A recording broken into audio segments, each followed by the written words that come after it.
함께 성경 구절 먼저 살펴보도록 할게요. 에베소서 6장 4절 말씀입니다.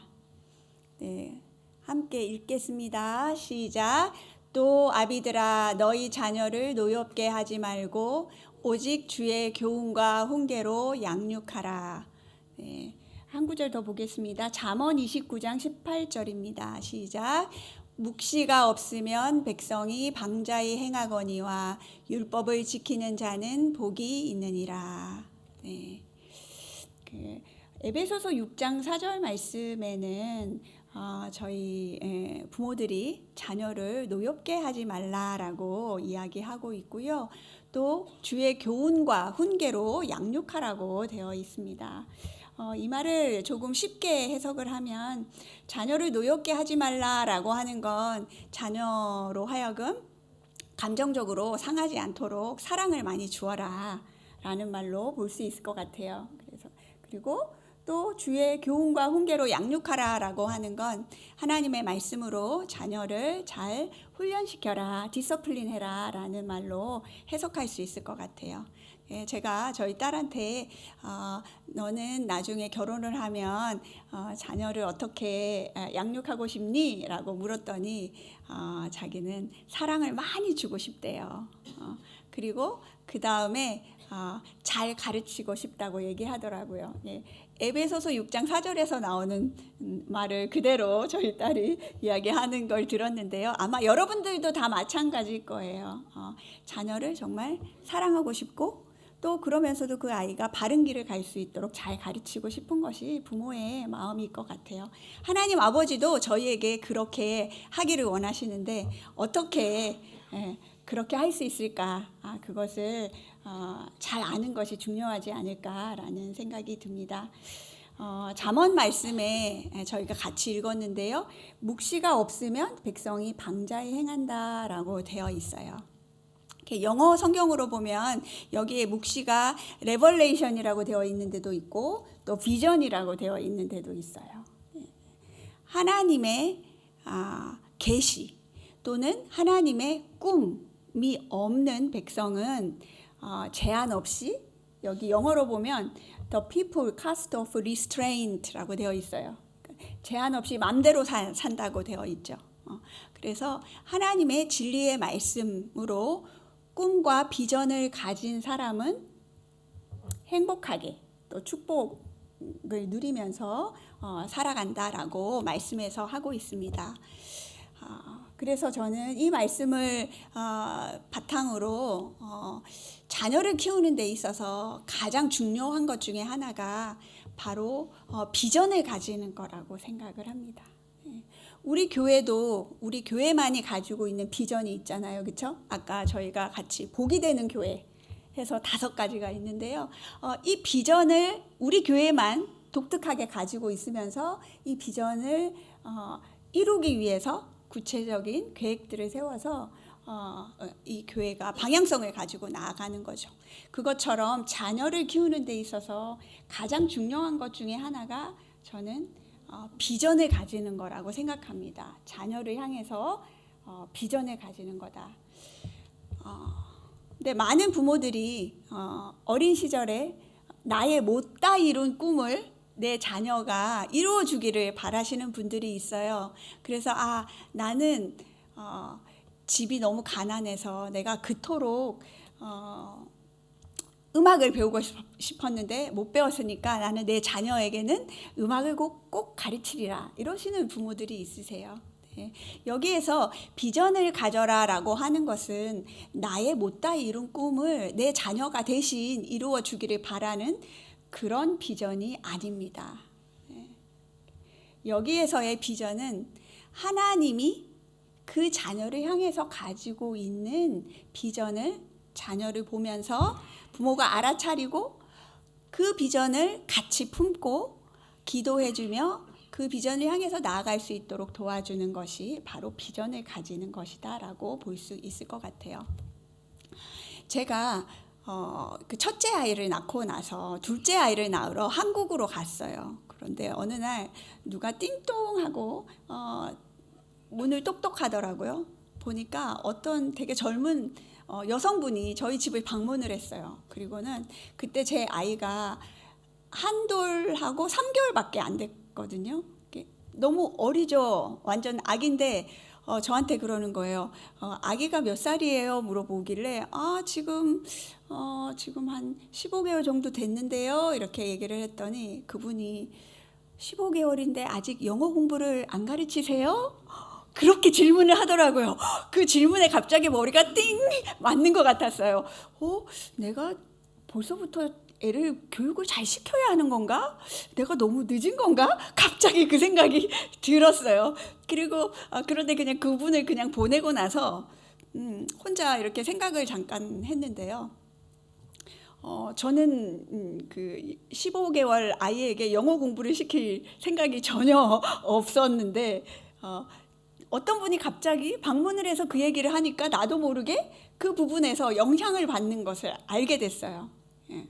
근데 하나님 안에서 내 자녀를 어떻게 키우겠다라고 하는 비전과 명확한 방향성을 가지고 있지 않으면 우리는 주위의 영향을 너무 쉽게 받게 돼요.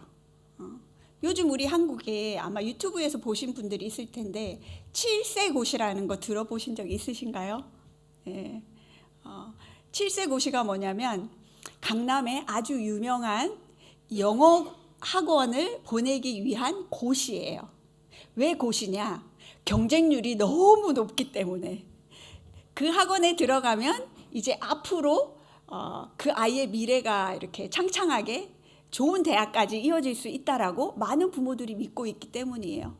그래서 그렇게 하기 위해서는 3, 4세부터 아주 좋은 영어 학원에 아이를 보내서 공부를 시켜야 7세 고시에 합격이 될 수 있다고 합니다. 실제로 7세 고시의 그 영어 테스트 내용이 거의 IELTS 수준 정도 되더라고요. 근데 그걸 아이들이 달달달달 외워서 시험을 본다는 거예요. 근데 자칫 잘못하면 우리도 그런 많은 군중 심리에 의해서 많은 부모들이 좋다라고 하는 걸 생각 없이 따라가기가 쉬워요. 그런데 우리는 하나님의 자녀로서 분명한 기준인 말씀이 있잖아요. 그렇죠? 그래서 하나님 안에서 말씀을 기반으로 해서 나는 내 자녀를 어떻게 키워야 하나, 어떤 비전을 가지고 키울 것인가, 그 부분을 우리 부모님들이 좀 많이 생각하셨으면 좋겠습니다. 미국에 홀리 앤더슨이라고 하는 사람이 있어요. 이 사람은 부모 교육 프로그램을 이제 오랫동안 운영하셨던 분인데 너무 입담이 좋으셔가지고 그 프로그램이 인기가 엄청 많이 있었어요. 예, 그분의 책을 제가 읽었는데요. 이 책이 그 미국에서는 베스트셀러 책이었어요. 근데 그분은 제일 앞에 이분이 사실 자녀를 잘 키우려면 비전을 명확히 가져야 된다라고 주장하셨어요. 근데 그분은 어떤 비전을 가지고 있었냐면 나는 내 자녀가 좋은 습관을 가지는 사람이 되는 비전을 가지고 있다라고 이야기했어요. 저는 그 부분이 되게 마음에 많이 와 닿았던 것 같아요. 내 자녀가 의사가 되거나 변호사가 되기 위한 그런 비전이 아니라 내 자녀가 정말 건강하게 살아가기 위해서 좋은 습관을 가지는 그런 비전을 나는 가지고 있다. 그러면서 그 좋은 습관 중에 어떤 습관을 가지길 원하느냐 세부적으로 이렇게 하셨더라고요. 나는 내 자녀가 끊임없이 변화와 성장을 추구하는 습관을 가지기 원한다. 우리 그리스도인들은 끊임없이 변화와 성장을 추구해야 되는 사람이에요. 그렇죠? 네. 예수님을 믿고 나서부터 계속해서 예수 그리스도를 닮아가는 삶을 천국 가기까지 계속 시도하는 사람이어야 합니다. 그런데 보면 우리가 나이가 조금씩 들고 나면 이런 변화와 성장을 시도하는 부분이 멈춰지는 경우가 많은 것 같아요. 또 아이들을 보니까 이제 한 20대 정도가 되면 직장에서 또 안정적인 어떤 위치를 차지해야 되고 하다 보니까 공부를 하거나 자신의 스킬을 발전시키는 것에는 계속 변화와 성장을 추구하는데 어느 순간부터 성품이 성장하는 것, 하나님을 닮아가는 삶의 좋은 습관들을 바꾸어 나가는 것, 이런 부분에는 어느 정도 되면 이제 멈추어지는 그런 모습들이 많이 보이더라고요. 그런데 이분이 그 앤더슨이 내 자녀는 변화와 성장을 지속적으로 추구하는 사람이 돼야 돼. 그런 습관을 가지면 좋겠다라고 하는 부분이 우리 모두가 좀 필요한 부분이 아닌가라는 생각을 저는 개인적으로 하고 있습니다. 그래서 그런 것을 위해서 부모가 더 관심을 가지고 아이들을 가르칠 필요가 있는 거죠. 그리고 그분이 얘기한 내 자녀가 좋은 습관을 가졌으면 좋겠다라고 하는 것 중에 하나는 다른 사람을 사랑하는 습관을 가졌으면 좋겠다. 그리고 또 하나는 어떤 어려움이 왔을 때 포기하지 않는 습관을 가지도록 하면 좋겠다. 그리고 행복해지는 습관을 가지면 좋겠다. 라고 그것이 나의 비전이다라고 이야기를 했어요. 다른 사람을 사랑하는 습관. 이제 가끔 부모들은 내 자녀가 다른 아이들과 나누어서 물건을 가지고 다른 아이들보다 더 작게 가지고 하면 속상해하는 경우가 많이 있어요. 그런데 우리 그리스도인들의 자녀는 자기 자신을 사랑하지만 또 다른 사람들을 사랑하는 법을 가르치는 부분이 너무너무 중요합니다. 저희 어머니 같은 경우에 제가 어린 시절에 생각해 보면 정말 그때만 해도 진짜 거지들이 많이 있었어요. 가가호호 방문하는 거지들이 있었는데 항상 저희 엄마는 그 어렵고 힘든 사람들에게 음식이나 또 가끔은 집에 재워줬어요. 그런 모습들을 저는 참 많이 봤던 것 같고 또 물건이 2개 있으면 하나는 항상 다른 사람에게 나누어 주시는 그런 분이셨어요. 그런 것을 보면서 다른 사람의 필요를 채우는 것이 중요한 그리스도인의 모습이다라고 하는 걸 볼 수 있었던 것 같아요.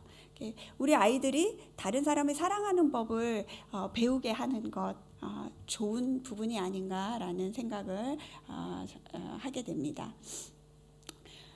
또 하나는 이분이 이야기한 것 중에 하나는 나는 내 자녀와 정말 좋은 우정관계를 갖기를 원한다.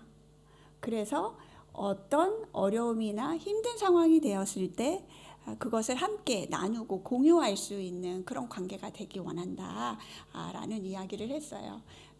어떻게 해야 우리 자녀들과 우정 관계를 가지는 그런 신뢰할 수 있는 그런 관계가 될 수 있을까요? 어릴 때부터 그 아이와 시간을 많이 보내셔야 되겠죠. 우리 이민 사회가 좀 각박하고 또 그렇게 편안하지 않죠. 다들 어렵게 사시는 분들이 많으세요. 그러다 보니까 부모님들이 아이들과 시간을 충분히 가지지 못하고 아이들을 위해서 열심히 일을 하는데 시간을 많이 보내지만 실제로 아이들과 숫자적인 시간, 질적인 시간을 많이 보내시는 분들은 많지 않은 것 같습니다. 결국 우리는 누군가와 시간을 많이 보내면 그 사람과 더 많이 친해지고 그 사람을 더 많이 알게 됩니다. 그래서 자녀들과 우정관계를 세워나가시려면 자녀와 함께하는 시간이 많이 필요합니다. 미국에서 어느 네브라스카 대학에서 연구한 결과에 의하면 행복한 가정의 특성 중에 하나는 가족들이 함께하는 시간이 많습니다. 물론 먼저 그의 나라와 그의 의를 구하면 이 모든 것을 하나님께서 은혜로 덮어주십니다. 그렇지만 하나님의 큰 법칙 중에 하나는 씨를 뿌린 대로 거두는 거예요.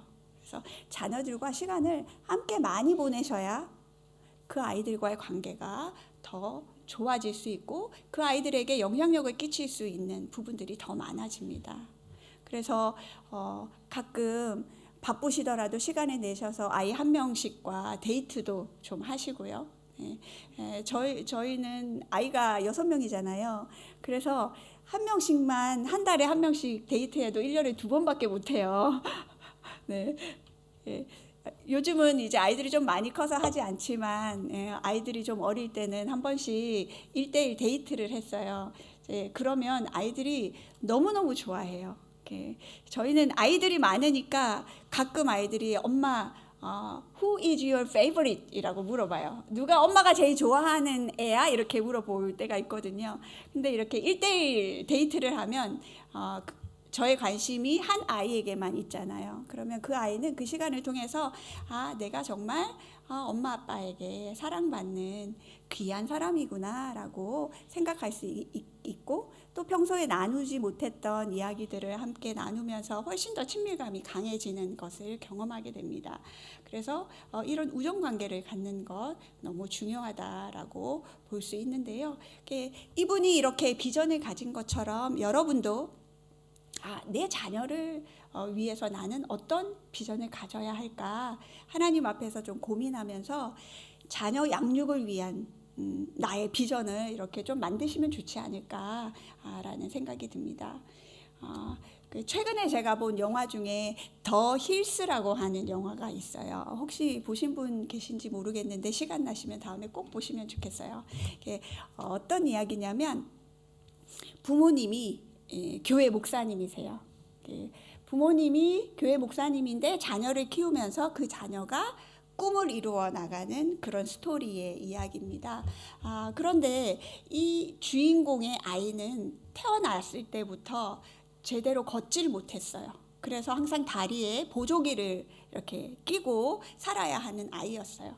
그래서 목사님이셨던 아버지는 그 아이를 보면서 내 아이는 이렇게 장애가 있으니 그렇지만 장애가 있어도 하나님의 일을 하는 데는 어려움이 없으니 이 아이를 훌륭한 하나님의 종으로 키워야 되겠다라고 생각을 합니다. 그래서 물론 목사님이시니까 이 자녀들을 매일매일 성경을 암송하게 해요. 그리고 저녁마다 성경책을 의무적으로 꼭 많이 읽게 하는 그런 가정이었는데요. 아버지가 보니까 이 장애가 있는 자기 자녀가 성경 말씀을 너무 잘 외우는 거예요. 그래서 이 아이는 천상 하나님께서 부르신 주의 종이다 라고 생각을 했어요. 그래서 주의 종으로 자라기를 원했어요. 그랬는데 이 아이는 야구를 너무 좋아하는 거예요. 장애가 있는데도. 그래서 혼자 계속 야구 연습을 해요. 이렇게 방망이로 돌을 던지면서. 그러면서 아이가 성장하면서 나는 야구 선수가 되겠다고 이야기하는데, 아버지는 하나님으로부터 받은 그 비전을 놓지를 못하고 우리 아이는 그 야구 선수가 아니라 주의 종이 돼야 된다 라고 주장을 합니다. 그런데 어느 날 그 야구를 너무 좋아하던 아들이 아버지께서 기도해보라고 하셨죠. 저는 하나님이 두 가지 다로 저를 부른 것 같아요 라고 어느 날 와서 이야기를 합니다. 너무 아이가 하나님께 기도를 하고 그렇게 결정을 했다고 하니까 아버지가 동의는 하지 않지만 허락을 해요. 그래서 이 아이는 야구를 하게 되는데 나중에 미국의 메이저리그까지 진출하게 되는 장애를 극복하고 그런 선수가 됩니다. 그런 과정에서 이 아버지가 그 회개를 하는 장면이 나와요. 뭐라고 이야기하냐면 제가 너무 완고하고 하나님의 뜻을 잘 알지 못하는 아버지였다고 이야기를 해요. 저는 한 번도 내 아들이 야구 경기를 하는데 가보지 않았다. 왜냐하면 하나님의 뜻이 다른 데 있다라고 생각했기 때문이다. 그런데 이제는 내가 잘못된 비전을 갖고 있는 것인지 알았다. 그것은 나의 비전이었고 하나님의 비전이 아니었다. 그래서 그 부분에 대해서 회개한다라고 하는 그런 장면이 나와요. 자칫 잘못하면 우리 부모님은 자녀를 향해서 이것이 너를 향한 하나님의 계획이야, 좋은 것이야 라고 하면서 아이를 푸시할 수도 있죠. 근데 정말 하나님이 주신 비전이 어디에 있는지를 내가 가지고 있는 관점이 아니라 내 아이의 관점과 또 내 아이를 향한 하나님의 바른 뜻을 늘 고민하면서 분별하면서 비전을 가져야 되지 않나라는 생각을 하게 됩니다. 그런 차원에서 좀 몇 가지 영역을 보고 싶습니다. 예, 우리는 내가 알고 있는 경험과 내가 알고 있는 교육 안에서 내 자녀를 키워요. 그러다 보니까 때로는 잘하고 있는 줄 알지만 그것이 잘하고 있는 것이 아닐 수도 있습니다. 그래서 때로는 좀 점검해 보는 게 필요한 것 같아요. 내가 지금 잘 가고 있나? 내가 가고 있는 길이 바른 것인가? 예. 그래서 오늘 4가지 영역에서 한번 점검해 보려고 하는데요. 첫 번째는 양육 스타일입니다. 어떤 양육 스타일이 건강한 양육 스타일인가? 예. 두 번째는 내가 생각하기에 아무리 좋은 거라 하더라도 내 자녀의 기질이 나와 다르고 나의 생각과 다를 때는 내 자녀에게 맞는 방식으로 자녀를 키우는 것이 중요합니다. 그래서 기질에 맞는 양육. 그 다음에 또 아이를 키울 때 나이에 맞게 키워야 돼요. 그렇죠? 네. 다 큰 아이에게 어린아이처럼 대해서는 안 되잖아요. 그래서 나이에 맞는 교육. 그리고 제가 개인적으로 생각할 때 가장 중요한 교육 중에 하나가 정서 교육이 아닌가라는 저는 생각을 합니다. 많은 사람들이 자신의 감정을 잘 조절하는 법을 가정 안에서 배우지 못하기 때문에 사회에서도 관계에서도 어려움을 겪는 것을 보게 됩니다. 그래서 어떻게 정서 교육을 잘하고 있는지 이런 부분에서 한번 점검해 보시는 시간이 되었으면 좋겠습니다. 바움린드라고 하는 학자가 4가지 자녀 양육 스타일을 이야기했어요. 네. 상당히 의미 있는 것인데요. 여러분은 어디에 속하는지 한번 보시면 좋겠습니다. 네. 하나님은 우리에게 애정을 되게 많이 주시죠. 무조건적인 애정을 주시고 또 우리를 가르치시고 통제하시는 분이십니다. 그래서 여기 기준이 애정과 통제예요. 애정과 통제에서 어떤 부모는요, 애정을 정말 많이 줘요. 그렇지만 통제를 하지 않아요. 그런 부모를 허용적 부모다라고 말해요. 이런 부모들은 아이가 뭘 하고 싶어 하면 그래, 너가 하고 싶은 거 다 해봐. 내가 밀어줄 테니 뭐든지 다 해. 라고 하는 부모예요. 내가 하자는 대로 할게. 허용적 부모가 있고요. 그 다음에 애정은 많이 주지만 통제를 같이 하는 부모가 있고요. 그 다음에 통제는 정말 많이 하지만 사랑을 안 주는 부모가 있어요. 통제는 많이 하고 사랑을 안 주는 부모를 독재적 부모다라고 이야기합니다. 그래서 예전에 우리 한국에는 이런 독재적 부모들이 대부분이셨어요. 가부장적인, 지시하는 거죠.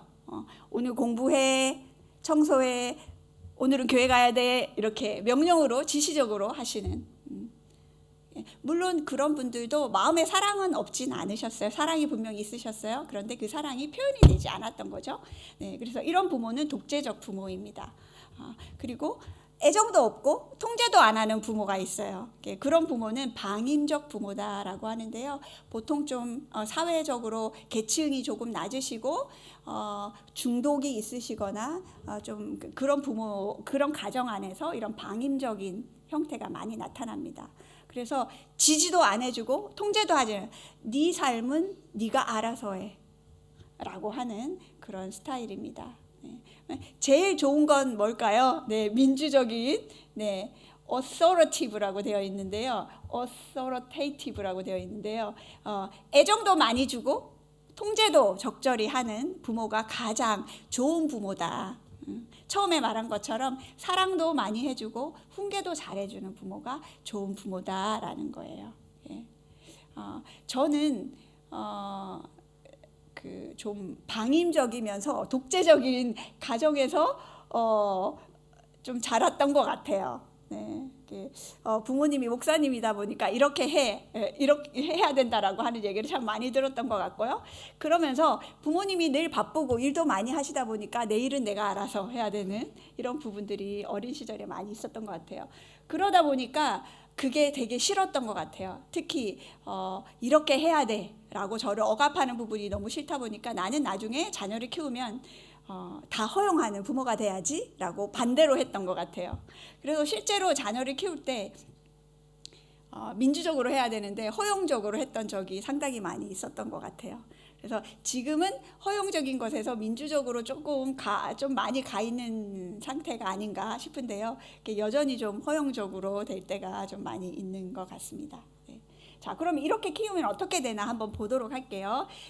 방임적으로 무관심하고 통제도 하지 않으면 어떻게 되냐면 아이들은 기준이 없잖아요. 그냥 내가 알아서 모든 걸 다 해야 되기 때문에 이런 아이들은 나중에 사랑을 받지 않았기 때문에 내가 소중한 사람이라고 생각도 못하고, 그리고 무엇이 기준인지를 모르기 때문에 그냥 하지 말아야 될 행동을 많이 하게 됩니다.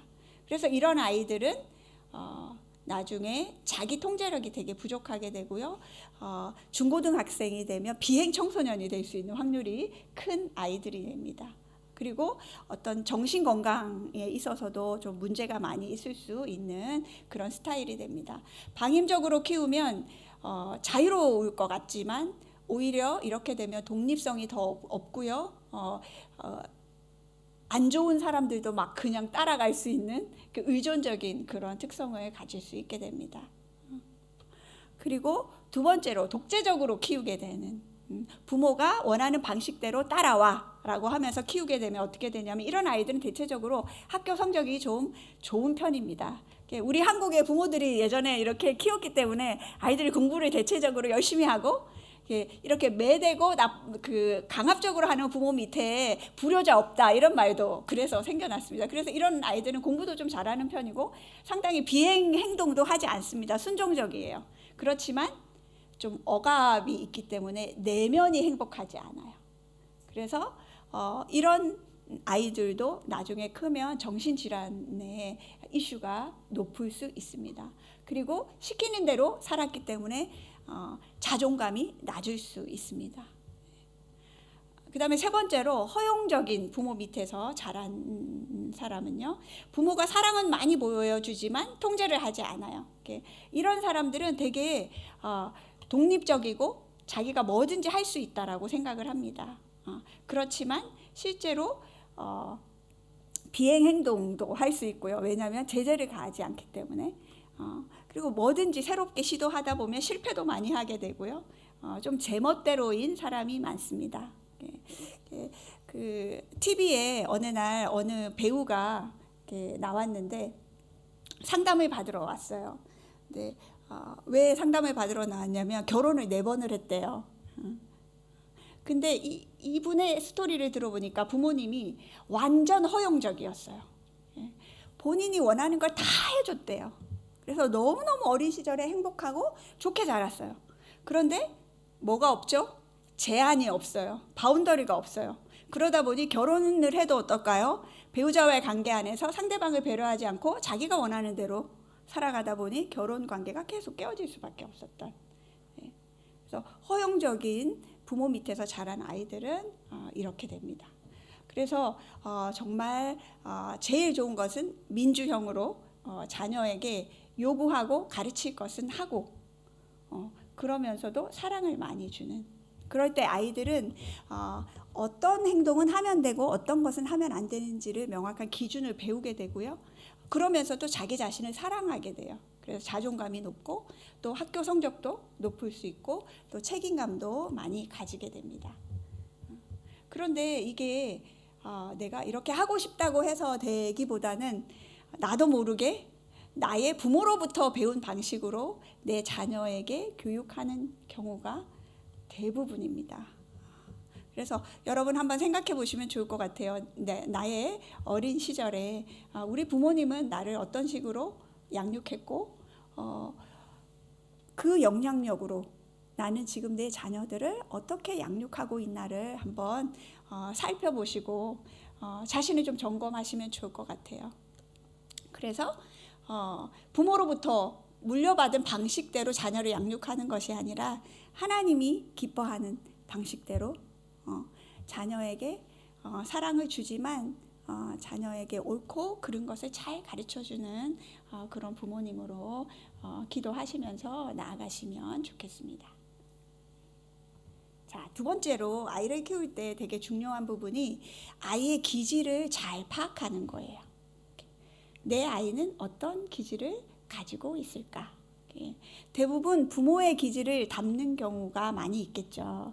근데 저 같은 경우는 저희 남편과 제가 기질이 완전히 다르거든요. 그러면 아이들이 어떨까요? 어떤 아이는 완전히 아빠를 닮고 어떤 아이는 저를 닮고 또 어떤 아이는 또 섞여 있을 수 있어요. 그렇죠? 네, 그래서 그 아이가 어떤 기질을 가지고 독특하게 태어났는지를 잘 이해하는 것이 되게 중요합니다. 보통 전문가들은 이야기하기를 100% 중에서 좀 그냥 평범하고 편안한 아이가 한 60% 있고 20%는 되게 까다로운 아이, 20%는 되게 느린 아이라고 이야기를 해요. 그래서 그냥 순한 아이에 속하는 아이들은 웬만큼 부모님들이 교육을 하면 잘 따라와요. 그런데 되게 까다로운 아이들은 부모가 너무 힘들어요. 시간도 많이 들고 정성도 많이 들여야 그 아이가 잘 자라날 수 있어요. 그리고 또 느린 아이는 잘 쫓아오지 않으니까 부모로부터 야단을 많이 들을 수 있겠죠. 그래서 순한 아이들에 비해서 되게 까다롭고 예민한 아이나 느린 아이들은 부모로부터 야단을 많이 듣게 되어 있고, 그러다 보면 자기 자신을 사랑하지 않고 나는 좀 문제가 있는 아이구나 라고 생각하면서 성장하게 되는 부분이 있어요. 그래서 내 아이가 까다로운 아이인지 느린 아이인지 아니면 좀 편안한 아이인지를 잘 보시면 좋을 것 같아요. 제가 아는 어떤 분이 자녀를 2명 낳았는데 큰 아이는 순한 아이였어요. 그런데 둘째 아이는 아주 까다롭고 예민한 아이였어요. 근데 아빠가 아주 좀 까다롭고 예민한 사람이셨고 엄마가 좀 순한 편이셨어요. 그러다 보니까 큰 아이는 엄마를 닮아서 좀 순하고 둘째 아이는 되게 까다로운 아이였는데 첫째 아이가 그냥 뭐 부모가 뭘 하라고 하면 너무 편안하게 잘 자라주는 거예요. 뭐 예를 들면 뭐 그 학교에서 뭐 학예를 하는데 그 분장을 해야 되잖아요. 뭐 예를 들면 뭐 그 캐릭터 옷을 입고 와라. 그러면 캐릭터 옷이 집에 없어. 경제적으로 좀 어려우니까 엄마가 그냥 급하게 옆집에서 빌려와서 그냥 입히면 걔는 행복하게 그거 입고 그냥 가서 좋아해요. 근데 까다로운 아이는 어떨까요?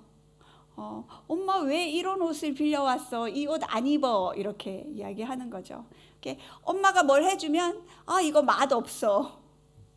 나 그거 안 입을 거야. 나 안 갈 거야. 싫어. 이런 얘기를 까다로운 아이들은 많이 하거든요. 그러다 보면 부모님은 얘는 왜 이렇게 엄마의 속을 많이 썩이는 아이야? 라고 하면서 엄마도 자녀에 대해서 어떤 선입견이 생기게 되고요.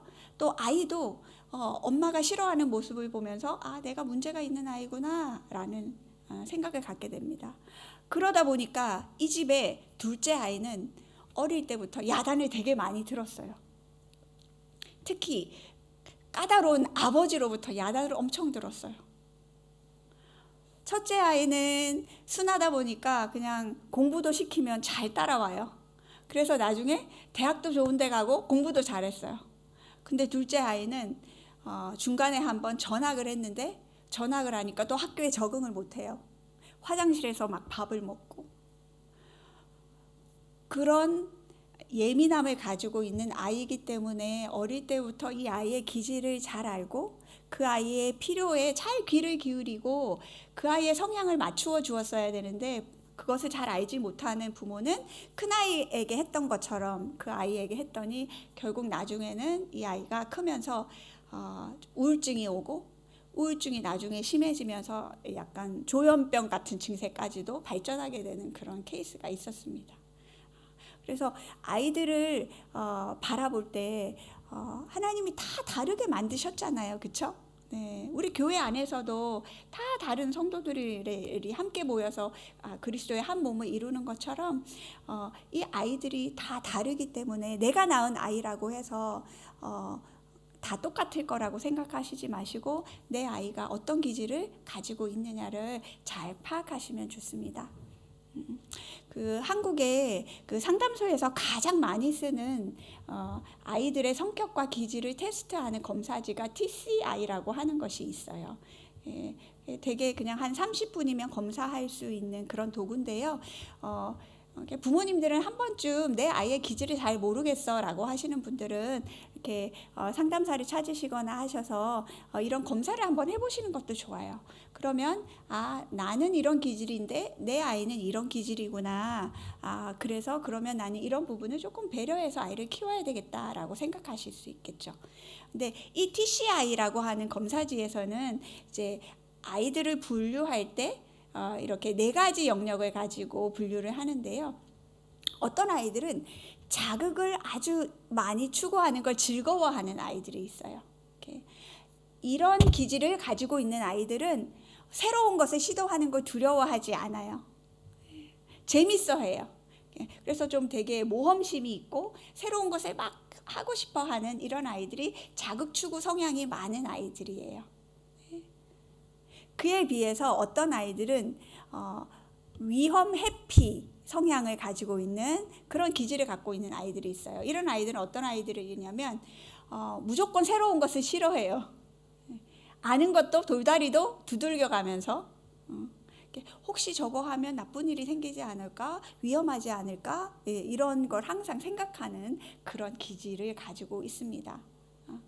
그리고 또 3번째로 사회적으로 민감성을 얼마만큼 가지고 있는가. 그래서 타인의 감정에 대해서 얼마나 예민한가. 어떤 사람들은 타인의 감정을 너무 헤아리느냐 늘 마음이 편치 않으신 분들 계세요. 근데 어떤 사람들은 별로 타인의 감정이 중요하지 않아요. 그냥 나는 내 것만 하면 되지 이렇게 편안하신 분들이 있으세요. 근데 기질에 따라서 이런 부분들이 다를 수 있고요. 또 인내력에 있어서도 기질에 따라서 아이들이 다를 수 있어요. 어떤 아이들은 그냥 특별한 보상이 없어도 자기가 맡은 일을 계속 꾸준히 잘 할 수 있는 기질을 갖고 있는 아이들이 있는가 하면 어떤 사람들은 즉각적인 보상이 있어야지만 계속 그 일을 해나갈 수 있는 아이들이 있어요. 그래서 이런 부분에서 아이들의 기질을 부모님들이 좀 잘 알고 있으면 그 아이를 잘 도와줄 수 있죠. 예를 들어서 자극 추구를 되게 좋아하는 아이가 있어요. 그럼 그런 아이는 어떻게 해줘야 될까요? 다양한 경험들을 많이 하게 해주면 좋겠죠. 그래서 그 경험들을 통해서 그 아이가 내가 할 수 있는 것과 할 수 없는 것을 배우고 또 나의 하나님의 그 기프트가 어디로 붙어 있는지를 알아갈 수 있습니다. 그에 비해서 위험 회피가 되게 많은 아이들은 어떻게 해야 될까요? 어떤 일을 시작할 때 이거 하면 되게 좋겠더라. 우리 아이 중에 한 명이 위험 회피가 되게 높은 아이가 있어요. 근데 이 아이가 보니까 어릴 때부터 보니까 그 운동을 되게 잘할 것 같은 거예요. 달리기도 잘하고. 그래서 얘는 짐내스틱을 하면 너무 좋겠다 싶어서 그 짐내스틱 레슨하는 데를 데리고 갔어요. 근데 데리고 가니까 첫날에 안 들어가려고 해요. 이런 위험 회피 기질의 아이들은 어떤 새로운 일을 시작할 때 준비하는 시간이 많이 필요해요. 그리고 설명을 해줘야 돼요. 오늘 짐내스틱 그 체육관에 가면 이런 일이 있을 거야. 우리 다음 주부터 이거 배울 건데 우리 미리 한번 가서 볼까? 오늘은 가서 구경만 하고 오자. 이런 단계들을 많이 가져서 아이가 위험함에 대해서 좀 덜 느끼고 마음의 불안감을 덜 느끼게 하도록 도와주어서 새로운 것을 배울 수 있도록 하는 것이 필요합니다. 그래서 아이에게 맞는 그런 방식으로 자녀 양육을 하는 것이 너무 중요합니다. 여러분의 자녀와 여러분은 기질이 어떻게 다른가요? 그래서 나와 너무 다른 기질의 자녀를 키울 때 어떻게 해야 될까요? 저도 첫째, 둘째 아이가 좀 되게 순한 아이였던 것 같아요. 근데 셋째 아이가 되게 좀 까다로운 아이였어요. 그러다 보니까 셋째 아이를 키우면서 얘는 왜 이렇게 별나지? 라고 하는 생각이 나중에 나도 마음속에 자꾸 생기더라고요. 근데 아이를 키우면서 나중에 되게 하나님께 회개를 하게 됐습니다.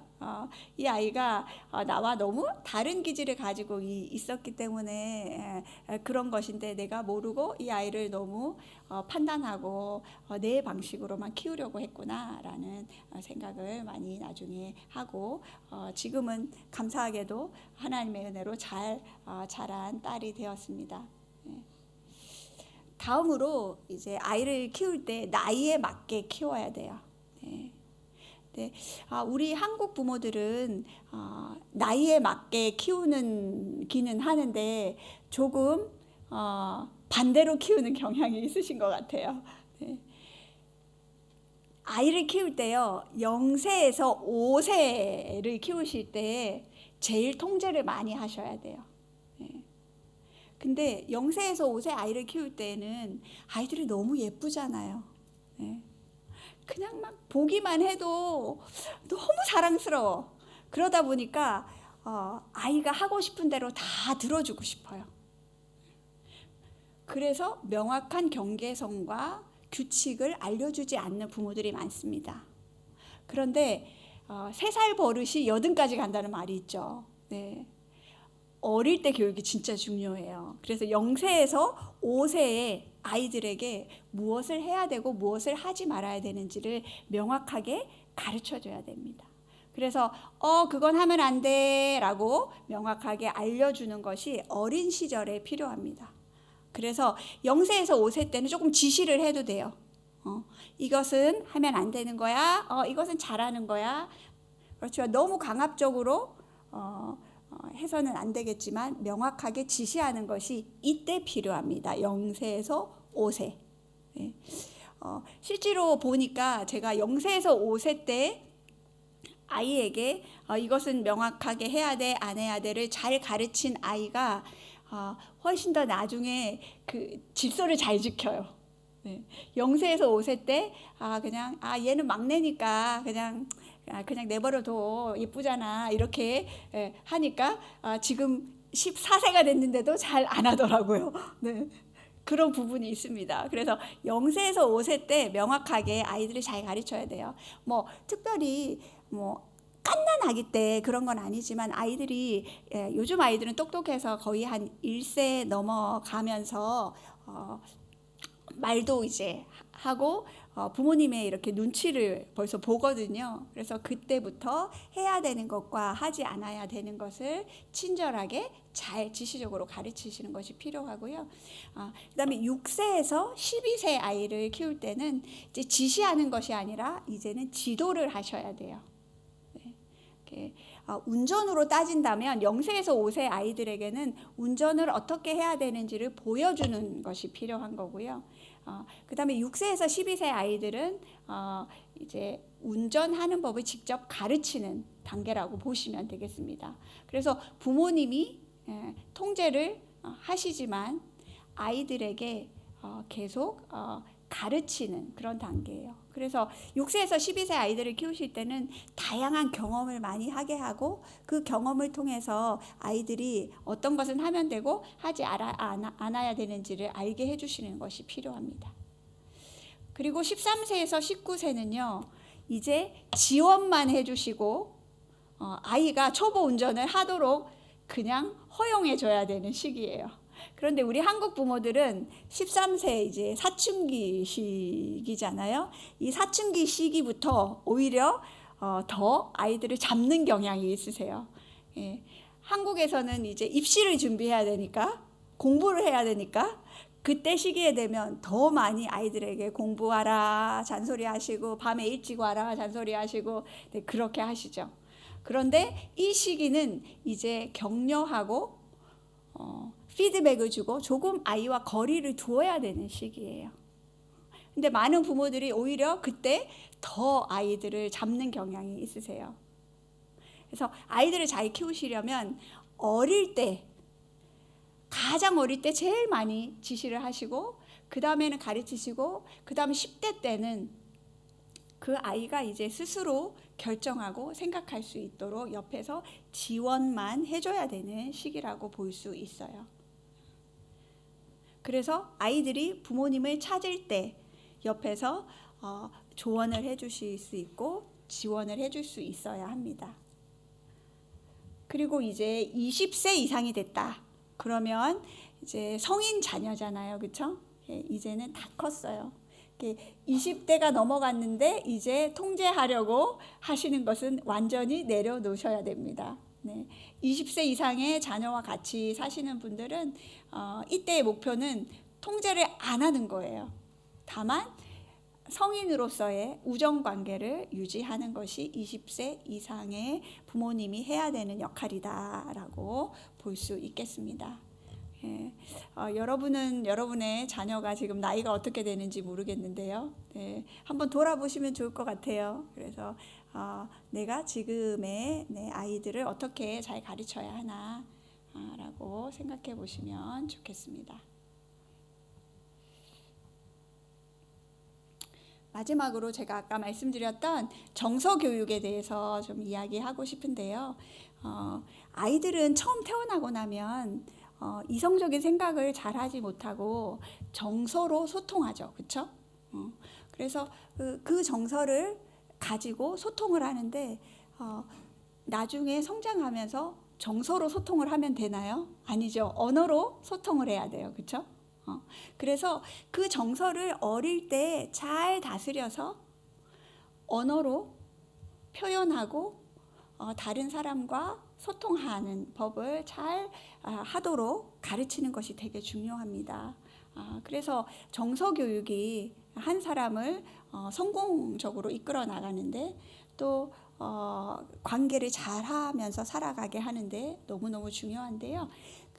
제프리 영이라고 하는 분이 계세요. 이분은 심리 도식 치료라고 하는 어떤 치료법을 개발하신 분이신데 이분이 어떻게 이야기하셨냐면 아이들은 어렸을 때 꼭 충족되어야 하는 5가지 정서적인 욕구가 있다. 이 부분이 꼭 채워져야 되는데 채워지지 않으면 이 아이는 나중에 인지적으로 왜곡되어서 건강하지 못한 삶을 살게 된다라고 이야기했어요. 그래서 그 5가지가 뭐냐면 첫 번째는 타인과의 안정 애착이에요. 네. 자녀 양육에서 애착이 진짜 중요한데요. 애착은 아이가 태어났을 때 혼자서 못 살아가잖아요. 그래서 부모가 옆에서 아이가 울 때 아이가 엄마를 필요로 할 때 민감하게 반응하게 해주어서 그 아이가 엄마와 또는 아빠와 애착을 잘 편안하게 가져서 와, 이 세상은 참 좋은 곳이구나. 내가 힘들고 어려울 때 엄마 아빠는 항상 나를 반응해주고 이 세상에는 나를 도와줄 사람이 있구나 라고 세상에 대해서, 타인에 대해서, 자신에 대해서 긍정적인 생각을 하도록 하는 것이 되게 중요한데요. 그것이 태어나서부터 보통 한 18개월 사이에 이루어지면 좋다라고 이야기합니다. 그래서 이런 아이들이 안정 애착을 가지는 것이 어린 시절에 너무 중요하다.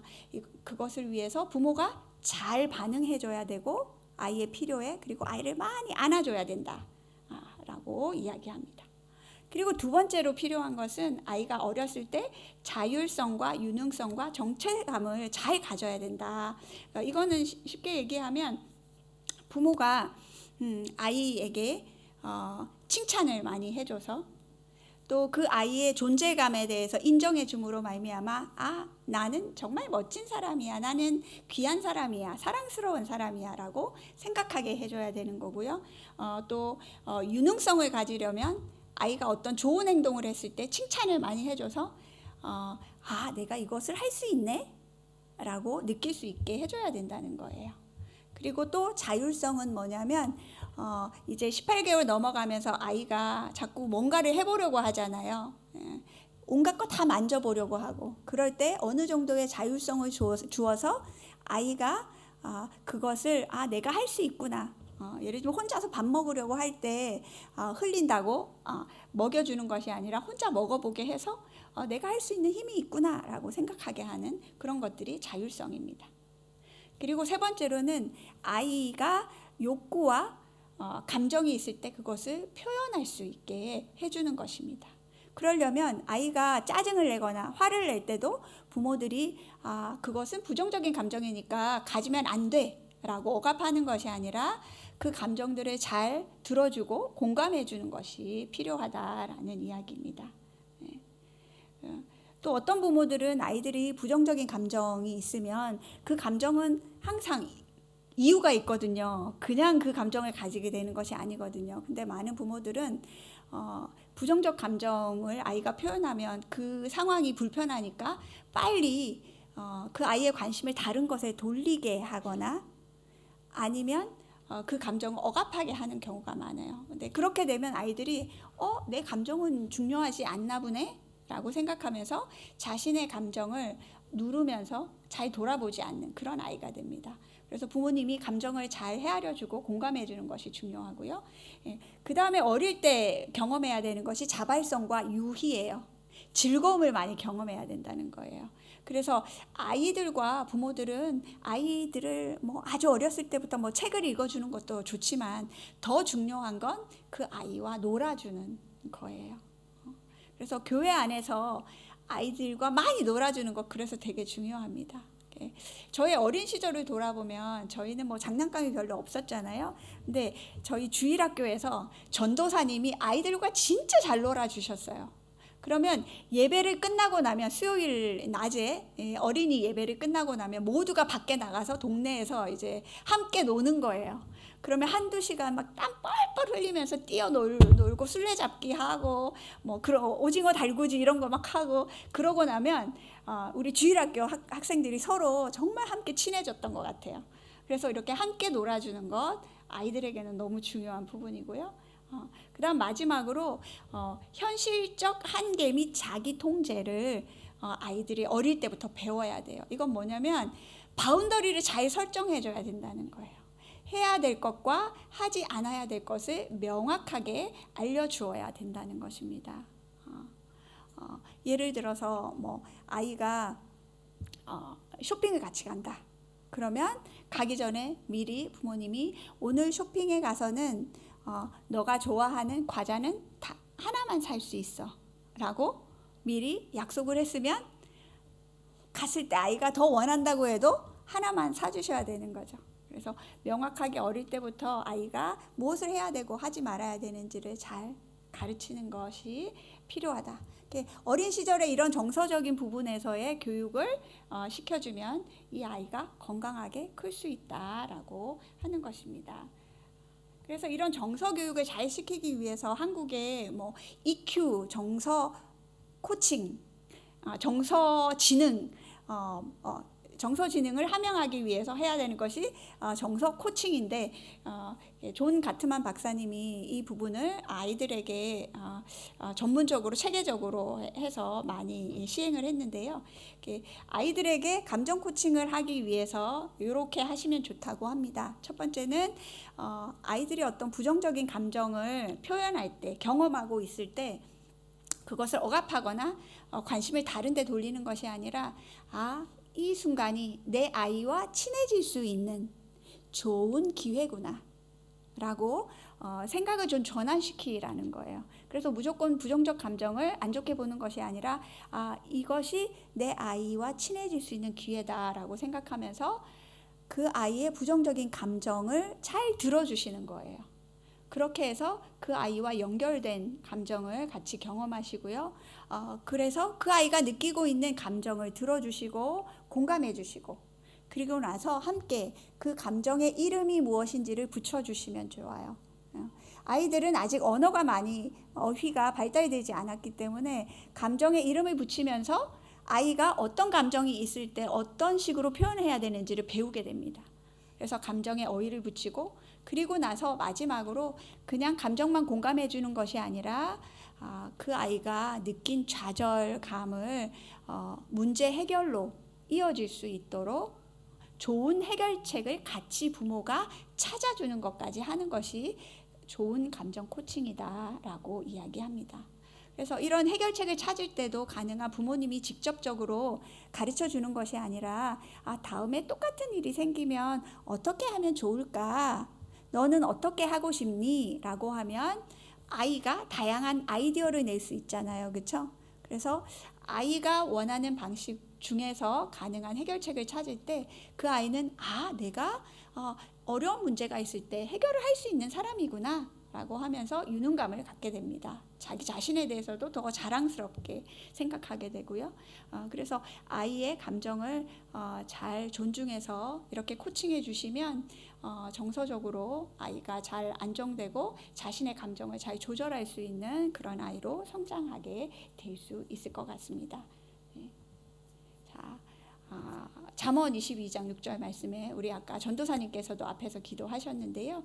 마땅히 행할 길을 아이에게 가르치라. 그리하면 늙어도 그것을 떠나지 아니한다라고 되어 있습니다. 우리 아이들의 특별히 어린 시절이 정말 중요합니다. 네. 그래서 우리 영유아를 키우는 우리 부모님들 처음 자녀를 키우기 때문에 참 쉽지 않고 스트레스도 많죠. 그렇지만 그때 시간이 너무너무 우리 아이에게 중요하고 그때 아이를 잘 돌보시면 평생 늙어도 건강하게 바른 사람으로 자라갈 수 있다라고 하는 걸 잘 기억하시고 힘드시더라도 기도하시면서 하나님의 비전을 가지고 자녀들을 잘 키워 가셨으면 좋겠습니다.